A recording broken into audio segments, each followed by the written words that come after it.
Thanks again for joining us on the Road to Autonomous miniseries. Today's topic will cover cybersecurity and data. Again, Mark and Atticus are with me to discuss.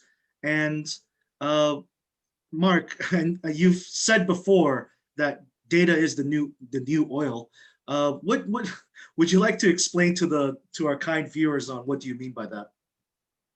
Well, I think I was quoting, I think it was Angela Merkel who said this, so it wasn't me who came up with it. But I think it's actually different in some ways. I think, what people are thinking is, if you really look at the world, if you look at the stuff that people talk about a lot, it's really about data, who owns it, Facebook, Amazon, all these big tech companies hoovering up our data. And it's sensitive, it affects our privacy, it's valuable, and all these kind of things. And that's why they say it's the new oil. But I think the difference with oil is a finite resource where data just gets bigger and bigger. And possibly the biggest single oil well of data will be autonomous cars, because a single car will produce like 100 gigabytes of data every second. And if you think how much people will be, in the car, they'll be doing things like ordering stuff on their mobile phones and probably via the car, it will really collect useful information about the individual, but also on the surroundings. So it's going to be constantly transmitting data back and forth. And, I think this is something which has to be balanced. And there's going to be issues of privacy and cybersecurity. And, privacy is a big thing. I'd say 5 years ago, we virtually got no questions about privacy. And I'd say in the last few years, almost every client we have that deals with data has concerns about privacy. And, obvious ones like pharmaceutical companies or, medical appliance companies, but also almost all the companies dealing with autonomous cars have to think a bit about privacy as well, because these cars they're producing very valuable data, not just for the car makers, we've got one client that has like a first response, like an RAA or, Automobile Association, where they'll go and fix, but also telco providers, it'll be very useful information, but even shops, restaurants, malls, etc., insurance companies, it's all very important data because it's location data and it's telling you where people are going and who they are. Also, we can't disconnect. Some people try to disconnect their mobile phone so it's just the phone. You can't really do that with automated cars because autonomous cars, they need data or they can't operate. And then I think you look at companies like Didi and, a lot of these, cloud-based companies, where a lot of Didi's value isn't the fact that you can order a taxi or something on Didi. It's really about the data that it's collecting and how it can use it. And so I guess, sometimes people say if stuff is for free, you are the product. So how do we balance the convenience and economic benefit of autonomous cars against consumers' privacy concerns? And just there, I'd say one thing, at the moment I'm, based in Europe, I think European consumers, especially in certain markets, really still do value privacy much more highly than Chinese consumers. And so, excuse me, even though Chinese consumers are increasingly concerned about privacy, I don't think it's the same as many consumers in the West. So I think Chinese consumers are much more open to the sharing economy, and they're also much more open to sharing private information if it makes their life more convenient. Thanks a lot for that, Mark. I think this connects to the previous episode on mapping and surveying, where some companies might have some issues with potentially state secrets, but like you said, almost all companies beyond just autonomous do have issues with how to handle data and how to approach their privacy problems, especially in China. So I think the context of privacy is definitely important, but the details, I guess, might be what the viewers might be more interested in. Would you like to go a little bit into some of the more specific privacy concerns that companies can face when they enter China? Well, I think really, yeah, China is not a specific, it's not a particularly tough market, I think, from a privacy perspective. So if you're a European company used to GDPR, I think, you'll want to check, but you'll be very largely compliant or, exceed the requirements in Chinese law. Perhaps the most difficult thing at the moment is, we don't really have so much law. We have much more in the form of draft legislation. So we don't know how it's going to look in the end. But I think, the basic concerns are pretty universal. The use of the personal data, why was it collected? How will the company use that data? How long will you keep it? Who will have access to the data? And so, anonymization or pseudonymization of the data is important. So, companies have to be careful to ensure they have the way of collecting. Some clients we have in the tech space, they'll actually collect the data offshore if they can. Because I think the other issue with data is how, and that's probably a more complex issue for all these companies, how do you transmit the data cross jurisdiction? And that's also very much in flux. So Atticus, I think you worked on that recently for a client in Europe, which was concerned about, they're doing R&D projects together. How can they, transmit data offshore and, collaborate? Because, increasingly we live in a global tech world and we can't stay hidden behind, national walls. Yes, indeed. The data transfer, cross-border is then, I think, is a very, current facing a very difficult or complex issue, for multinational companies for data transfer cross-border. Actually, there's, for autonomous driving technology companies that, in terms of data, it could be, whether it's just mapping and serving data, whether it's just pure technology data, or it's just a vehicle training data, or it's algorithm. So we need to see which type of data. If it's mapping and survey data, maybe so it's subject to the restrictions or prohibited to live in China. But if it's just algorithm or it's kind of software or training data, but without those sensitive information, that probably can be transferred abroad. But in this area, I think this the regulation is still while this in many regulations in draft form, but I think the Chinese government is keeping very close eye on this. I would like to add just one information that recently there's a draft regulation on personal information protection law discussed by the stand committee of PCP, which is the China's People's Congress.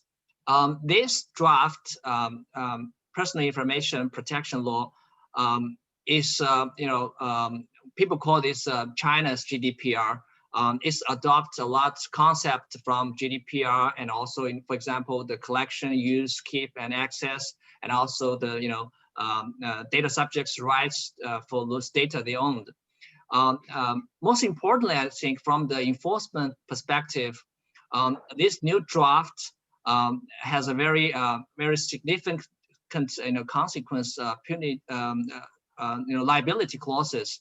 In serious situation, the company violating the law could facing monetary penalty for RMB 50 million or 5% of the annual turnover for last year. So that's a very, very strong or heavy monetary penalty for companies to not comply with the law. This is a very a new development in China for this. So this is also need to be paid attention for by the multinational companies. I think, yeah, just on that, I think there was a case that we worked on about how the data can be very specific. So I think we worked on a few cases. One case was where I think the data, it was pseudonymized. So it basically, you had a serial number and you could work out who the user was if you had all the information, but it wasn't that easy. And that's dealt with differently. And I think a lot of people, don't realize there's this level of sophistication when dealing with data in China. But the other one was, I think what Atticus touched upon was a bit about the kind of data, and that's difficult to grapple with, because I think there was, in one case we were discussing recently, was where it was a mapping company for autonomous cars, and their test data could show the road virtually like a phantom type thing, but it wouldn't actually show the physical buildings. And so what they were testing was like on an algorithm, it was like a computer game, but without the other stuff. So it was really just showing the speed, the shape of the road, but it wasn't going to be identifiable. And then, the question was, is that kind of data okay to transfer, or is that kind of data not okay to transfer?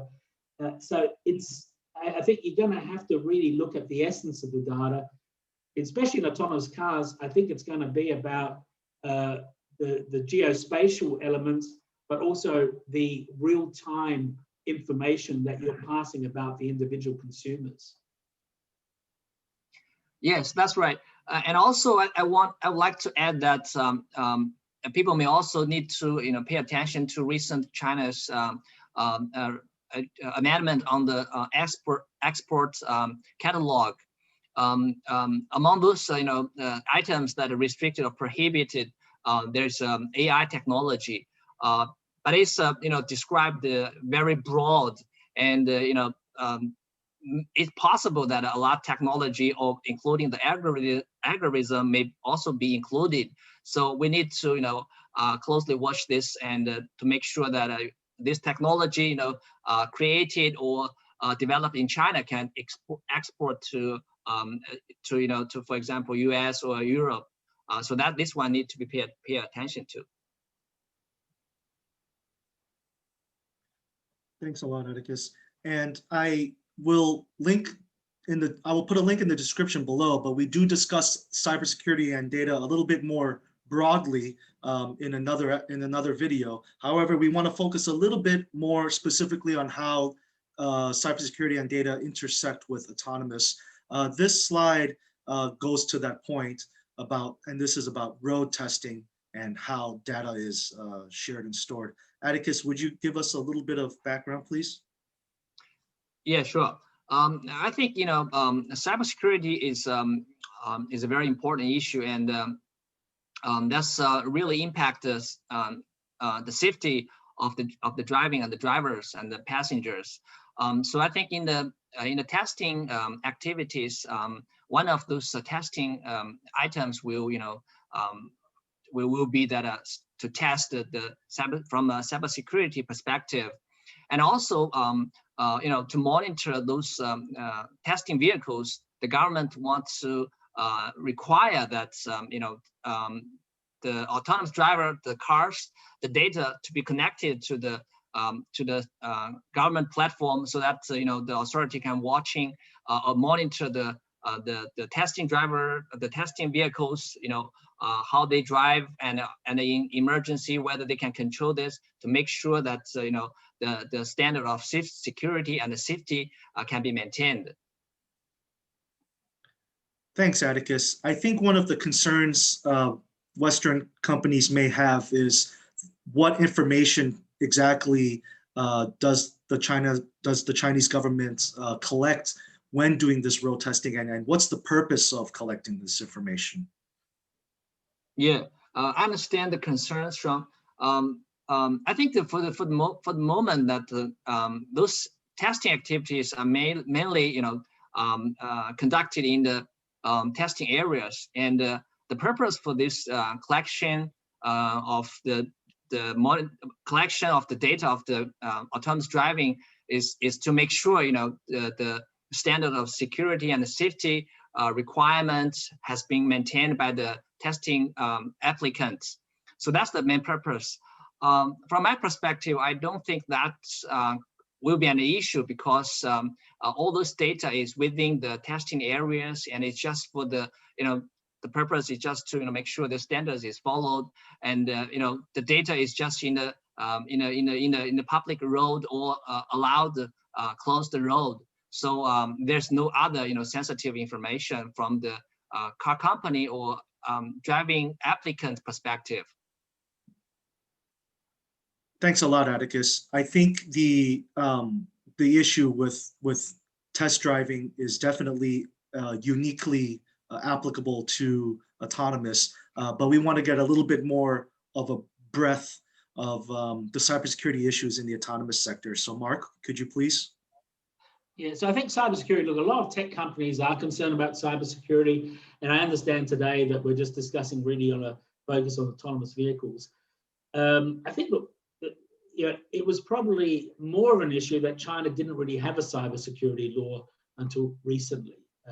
So, I think, the Chinese cybersecurity law, there's a lot of legitimacy, and it really does only affect things which are crucial to the critical infrastructure, the financial institutions, and also perhaps the nation itself. And I think, if you think about it, hacking a phone or a computer can lead to big issues for the individual or the company. But if somebody was going to hack hundreds of vehicles, and there's hundreds of millions of lines of code, as we discussed previously, these autonomous vehicles will be increasingly like large mobile phones. They'll be a software-heavy consumer product. The issue is there's a lot of vulnerability there, and there's also the issue, I think, is traditionally, I guess the autonomous car will have less fragmented supply chain than traditional cars. But if you look at the supply chain for a car today, there are thousands of companies involved. And I think with the suppliers, a lot of those tier 2, 3 suppliers, they're very disinterested in cybersecurity. And so, as always, the more people you have involved in a project, the less personal responsibility any company or individual feels. So I think, by their nature, being vehicles that could cause incredible harm, being very software reliant, and being connected to the network, they are a very hotspot for cybersecurity. And I think, the issue will be there. We talked, I think, in one of the earlier episodes about liability. It will be complicated in the interactions, the different levels of autonomy, whether it will be the car manufacturer, the supplier, or the infrastructure provider. I think I still think what will happen is that individuals will be protected by some kind of universal insurance concept. But, when there's damage, somebody will have to pay, and whether it's the car manufacturer or the supplier underneath, or possibly the infrastructure provider, this will no doubt lead to complex litigation. So I think, firstly, the law will be complicated, but the cases will be complicated. How can you evidence who is responsible? Was it the lagging of the infrastructure? Was it the issue with the sensor? These will be complicated problems that we can't easily solve. And then I think also, is the user the weak link? How do you deal with joint liability? If someone doesn't update the software in time, these are issues. The algorithm, the question will be, these autonomous cars will, in certain circumstances, likely make decisions like who will be injured. Will it be the child? Will it be the old person? Will it be the driver? Will it be the pedestrian? So how will that be done? Will it be it won't be just a legal issue, it's going to be a moral issue. And I think, that's the issue, is when we're talking about liability, we're talking about cybersecurity. The issue still is we don't live in a perfect world now, and the weak link is almost always the human. So I think, the problem will be the autonomous car will allow bad actors to potentially cause much more damage. And then I think, one of the issues is blockchain technology. Some people think that China is against blockchain technology because they're against ICOs and things like that, but that's not the truth. I mean, China is really trying to encourage blockchain technology in order to reduce the risk of, software attacks and make things more robust.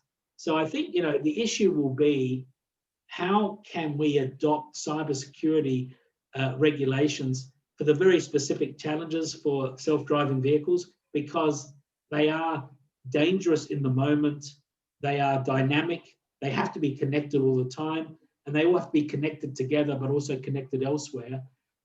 Liability issues, because we have so many different parties involved. Yeah, it's more, I'd say it's even more complicated than with a financial institution, where, you know, a bank will have its software provider and its end customer. In, you know, in autonomous vehicle, we have all kinds of suppliers, the infrastructure providers, etc. And then I guess traceability will be an issue. And I think, you know, the auto industry guidelines, I think China hasn't perhaps done as well as many other countries where the industry is self-regulated to a degree. So they have got national standards, which just came out in 2017. Well, I guess that's 3 years ago by now. But I think really as an industry, probably it'd be good if they would do a little bit more. So I think, you know, there's still a lot to be done, but I think it has to be done. And it shouldn't be something where people say, I don't want to come to China because of the cybersecurity concerns. I think if you don't address these concerns, you can't really have a vibrant autonomous vehicle ecosystem. Thanks a lot, Mark. Atticus, do you think that cybersecurity is more of a global issue, or is it more of a local China issue? Yeah, I think this a global issue. One example is that in June this year, UNECE, we call the WP29, they form a cybersecurity regulation to, you know, to show examples and how, you know, to regulate cybersecurity, and it applies to the member states. And so that's, I think, just want to mention that this is one of the cases that you know, show the importance of cybersecurity for autonomous driving technology. Thanks a lot for that, Atticus and Mark. Obviously, cybersecurity and data really is context dependent. Different industries or different players in the industry will have different challenges when it comes to solving their data and cybersecurity issues. So if you have any specific questions on how these issues might relate to you, Mark and Atticus information is on the screen. Please feel free to reach out to them. They'd be more than happy to give you some feedback. Thank you so much for watching, and see you on the next episode.